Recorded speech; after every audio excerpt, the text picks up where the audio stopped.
Good early morning, my fellow Americans. Eddie Marcus here, spokesman and advocate of basic human rights. I'd like to share a little bit of information with you about the concept of protesting.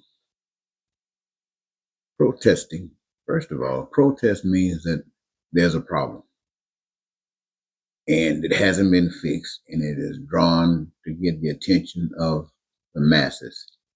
And they come together and say that we have to fix this problem. Having done that, it is the duty and responsibility of all parties concerned to make sure that it gets resolved. So if we got a country that is a representative of a community, they are responsible for all of the problems and all of the fixes. In a country, especially like America, I guess most democracies might be similar, they have it broken down into parts. You have states. In America, we have 50 states. So we have a big community, the United States, and we have it broken down into, did I say 50 states? Yes. Now, if any state has a problem, they have the responsibility to fix it. And if the problem or the fixing of the problems come from outside of the state, it is the state and all parties in that state to represent a community. And in that protest, all parties are concerned. I say all parties because apparently the state can't fix it itself. And so it is protesting to those who can fix it to come and fix this problem. And that would require all of the people of the state to engage themselves in that protest. That means all of the politicians, everybody, every elected official is supposed to be on the front line with the citizens of that state. That represents the governors, the mayors, the aldermen. It represents the legislators. It represents everybody.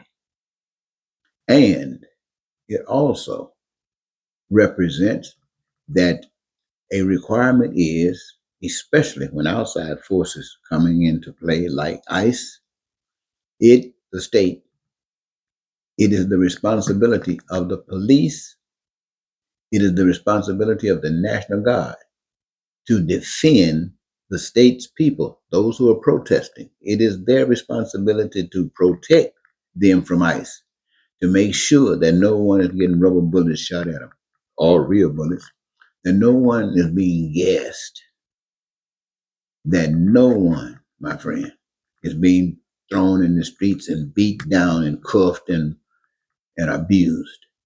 It is in every state, all of the people come together and protest against whatever needs to be done. And it involves those who protect and serve. For instance, in Minnesota, what's going on in Minnesota? The governor and all of the legislators, even the national legislators, Klobuchar, I think I might have that name a little wrong, but anybody that's in office, any senators or state representatives that's in Washington, it is their responsibility to come to the state of Minnesota or whatever state you're from and engage yourself in that protest. And if the bigger government or whatever the problem comes from is not sufficient or is not taking care of that problem, but want to rough ride and come in and force you to do something, then it is the state's responsibility to make sure that the police and the National Guard is there to defend them from ICE. It is not the citizens' responsibility to engage with ICE beyond the protest itself. Anything that's beyond that, it is the police department's duty. It is the National Guard's duty to take care of ICE. Now, whether you know it or not, establishing an order like that eliminates a lot of problems.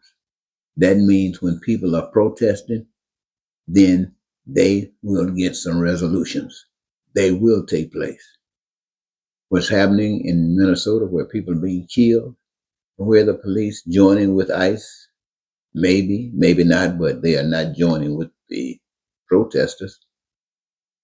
They are not defending the protesters. You see them on camera being beat, thrown in the street. You see people, houses being broken into. You see people's cars being, and glasses being broke. The glass of the cars being broken out.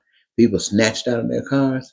It is the police and the National Guard's duty to protect the citizens of that state to make sure that nothing like that happens. And if it does, they are the ones that defend the people. Remember that.